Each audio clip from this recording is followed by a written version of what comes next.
Dans le monde de l'investissement, il y a une quantité énorme de gens au QI élevé qui essaient d'être plus habiles que la normale. Il est difficile d'imaginer une autre activité qui suscite autant d'attention. Des choses bizarres se sont produites. Il y a quelques années, l'une de nos agences locales de conseil en investissement, une très grande, a cherché à prendre l'avantage sur les autres agences de conseil en investissement. Oui, ils cherchaient un moyen d'avoir un avantage sur les autres agences de conseil en investissement, et ils ont raisonné comme suit. Nous avons tous ces brillants jeunes gens de Wharton, Harvard, etc. Et ils travaillent si dur pour comprendre les affaires, les tendances du marché et tout le reste. Et si nous demandions à chacun de nos hommes les plus brillants de nous faire part de leurs meilleures idées, puis si nous créions une formule à partir de cette collection de meilleures idées, nous obtiendrions des résultats bien supérieurs à la moyenne. Pour eux, c'était incontestable, car ils prétendaient que c'était ce qui se passait et qu'il fallait aller à Harvard et à Wharton, et ils ont donc tenté l'expérience. Et bien sûr, ça a totalement échoué. Ils ont donc réessayé, et l'échec a été total. Ils ont essayé une troisième fois, et ça a également échoué. Et bien sûr, ce qu'ils cherchaient, c'était l'équivalent des alchimistes d'il y a des siècles qui voulaient que le sang se transforme en or. Ils pensaient qu'il suffisait d'acheter une petite baguette magique d'un vendeur ambulant pour le transformer en or. Ce serait une nouvelle façon de gagner de l'argent. Oh, cette agence de conseil cherchait l'équivalent de la transformation du plomb en or. Et bien sûr, ça n'a pas fonctionné. J'aurais pu leur dire, mais ils ne m'ont rien demandé, rien. Ce qui est intéressant dans cette situation, c'est qu'il s'agit d'un groupe de personnes très intelligentes, venues du monde entier. Il y a beaucoup d'excellents éléments en Chine, où les gens ont tendance à être un peu plus intelligents. Le problème est très simple. Il y a une double question. Pourquoi cette idée plausible a-t-elle échoué? Réfléchissez-y un instant. Vous avez tous fréquenté des établissements d'enseignement fantaisistes. Je vous parie qu'il n'y a pratiquement personne dans l'assistance qui sache où cette idée a échoué. C'est une démonstration assez ridicule. Comment pouvez-vous l'ignorer? Mais c'est à ce moment-là que vous devriez être capable de répondre. Ça montre à quel point il est difficile d'être rationnel sur quelque chose de très simple. C'est très difficile. Combien d'idées folles les gens ont et qui ne fonctionnent pas? Vous ne savez même pas pourquoi ils ne fonctionnent pas. Même s'il est parfaitement évident qu'ils ont été correctement éduqués. Maintenant, dans des endroits comme Berkshire Hathaway ou même le Daily Journal, nous avons fait mieux que la moyenne. Et maintenant, une question se pose. Pourquoi cela s'est-il produit? Pourquoi cela s'est-il produit? La réponse est assez simple. Nous avons essayé d'en faire moins. Nous n'avons jamais eu l'illusion qu'il suffisait d'embaucher un groupe de jeunes gens brillants pour qu'ils en sachent plus que quiconque sur la soupe en conserve, l'aérospatiale, les services publics, etc., etc. Nous n'avons jamais eu ce rêve. Nous n'avons jamais pensé que nous pourrions obtenir des informations vraiment utiles sur tous les sujets, comme Jim Cramer prétend le faire. Et nous nous sommes toujours rendus compte qu'en travaillant très dur, nous pouvions trouver quelques points sur lesquels nous avions raison. Et ces quelques éléments étaient suffisants, et c'était une attente raisonnable. C'est une façon très différente d'aborder le processus. Et si vous demandiez à Warren Buffett la même chose que ce conseiller en investissement, donnez-moi votre meilleure idée pour cette année, et que vous suiviez la meilleure idée de Warren, vous verriez que cela fonctionne à merveille. Il essayait de sélectionner un ou deux titres qu'il comprenait. Il avait des ambitions plus limitées. J'avais un grand-père qui m'a été très utile. Le père de ma mère, c'était un pionnier et il a quitté la maison de ses parents sans argent, mais avec la jeunesse et la santé. Il a combattu des Indiens alors qu'il était capitaine dans les guerres des Black Hawk, puis il est resté là. Et il a acheté des terres, bon marché, et il était agressif, intelligent, etc. Et finalement, il est devenu l'homme le plus riche de la ville et de la banque. Il était très apprécié, avait une famille nombreuse et menait une vie très heureuse.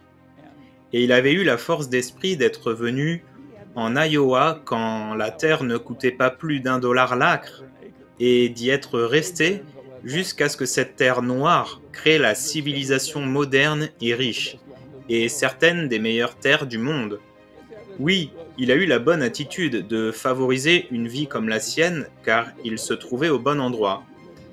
Il n'y avait que peu d'opportunités, et l'astuce pour s'en sortir consistait à saisir les quelques opportunités qui se présentaient à vous au moment où elles se présentaient.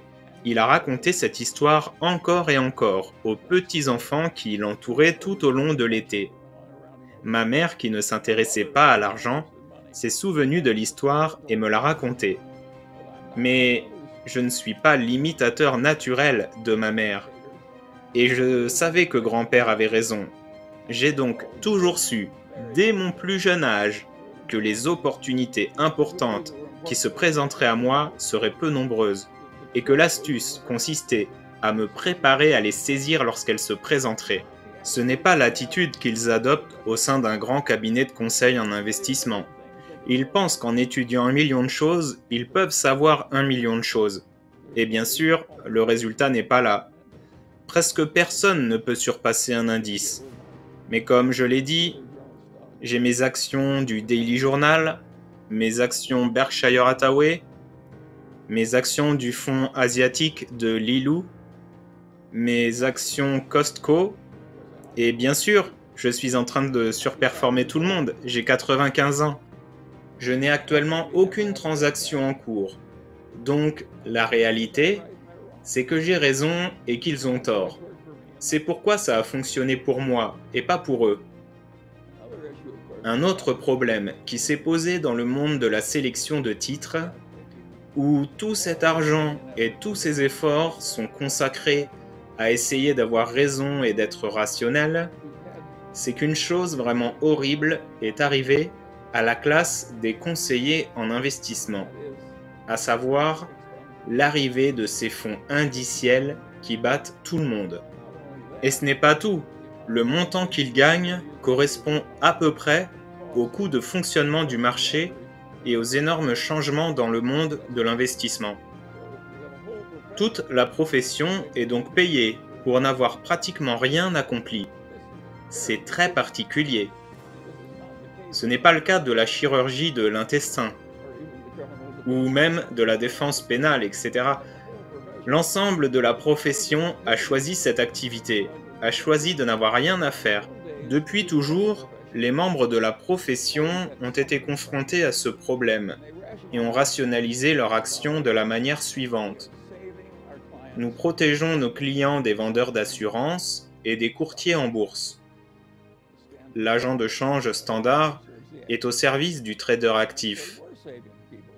Ils ont sauvé les gens du vendeur d'assurance vie, du courtier en bourse qui aimait le trading actif. Et je suppose qu'en ce sens, la classe des investisseurs continue à sauver ces personnes d'un sort encore pire. Mais il s'agit d'une profession très importante, qui a travaillé si dur et qui est si admirable et dont les membres sont ravis. Si vous pouvez, mariez-vous à leur famille. Ils ne peuvent tout simplement pas faire ce que la plupart des gens essaient vraiment de faire, c'est-à-dire obtenir des résultats moyens. Comment cette profession gère-t-elle cette terrible situation alors que l'investissement indiciel devient de plus en plus populaire, y compris dans les endroits les plus chics? Je suppose que la réponse est très simple. Ils sont dans le déni. Ils ont un problème horrible qu'ils ne peuvent pas résoudre. Alors, ils se contentent de dire que ce problème n'existe pas. C'est une façon très stupide de gérer un problème. C'est peut-être une bonne chose de ne pas penser à sa propre mort, à ce qu'on ne peut pas régler, en niant jusqu'au bout.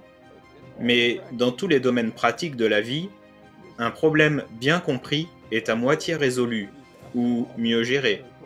Il est donc mauvais que tous ces gens soient dans un état de déni et fassent ce qu'ils ont toujours fait année après année, en espérant que le monde continuera à les payer pour cela, alors que si vous choisissez la voie sans pilote, vous êtes pratiquement certain de faire mieux. Je n'ai pas de solution à ce problème. Je pense que l'investissement indiciel, si tout le monde le faisait, ne fonctionnerait pas. Mais pour une période de temps considérable, l'investissement indiciel fonctionnera mieux que la sélection active des actions, qui nécessite d'en savoir beaucoup. Cette vidéo est terminée. Si vous voulez vous procurer un concentré de la sagesse de Charlie Munger pour améliorer les performances de vos futurs investissements, il est indispensable de vous procurer le livre Charlie Munger, l'investisseur avisé, qui vous plongera dans l'esprit de Munger, avec sa façon atypique de voir les choses. Un des meilleurs livres que j'ai lus. Je vous mets le lien dans la description ainsi qu'un lien vers Moning, une application qui vous permet de suivre l'évolution et la composition de votre portefeuille d'actions. Avant de partir, n'oubliez pas de liker la vidéo et de vous abonner. À bientôt!